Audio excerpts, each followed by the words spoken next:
അല്ലേ? നമ്മളെ ഉള്ളിലൊരു ഈഗോ ഇല്ലേ? നമ്മളൊരാൾക്ക് ഒരു സഹായം ചെയ്താൽ അയാൾ തിരിച്ച് ഒരു സഹായം ചെയ്യണം, അല്ലെങ്കിൽ ഒരു നന്ദി പറയണം എന്നൊക്കെ ഒരു തോന്നലുണ്ടാവില്ലേ? എന്നാൽ യഥാർത്ഥ ലീഡേഴ്സിന് ആ തോന്നലൊന്നും ഉണ്ടാവില്ല. They would not expect even a thanks. ചില ഉലമാക്കളെയൊക്കെ എനിക്കറിയാം, പ്രാർത്ഥിക്കണം എന്ന് പോലും പറയാറില്ല. സ്കോളേഴ്സേ, നമ്മളൊക്കെ പറയില്ലേ ഒരു ദുആ ചെയ്തേക്കണേ, നമ്മളൊരു സഹായമൊക്കെ ചെയ്തിട്ട് തിരിച്ച് നന്ദി പറയുമ്പോൾ നമ്മൾ പറയും അതൊന്നും വേണ്ട, നിങ്ങൾ പ്രാർത്ഥിച്ചാൽ മതി. അതും മാച്ചിങ് ആണ്.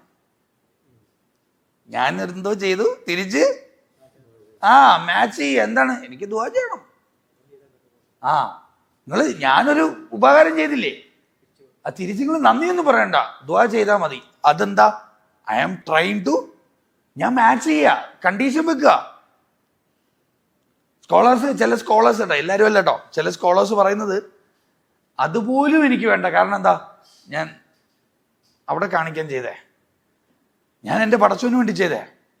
നിങ്ങൾ നന്ദിയൊന്നും എന്നോട് പറയണ്ട, നിങ്ങളെ പ്രാർത്ഥനയും ഞാൻ ചോദിക്കില്ല. നിങ്ങൾ പ്രാർത്ഥിക്കരുത് എന്ന് എനിക്ക് പറയാൻ പറ്റില്ല, പക്ഷെ പ്രാർത്ഥിക്കണം എന്ന് ഞാൻ പറയില്ല.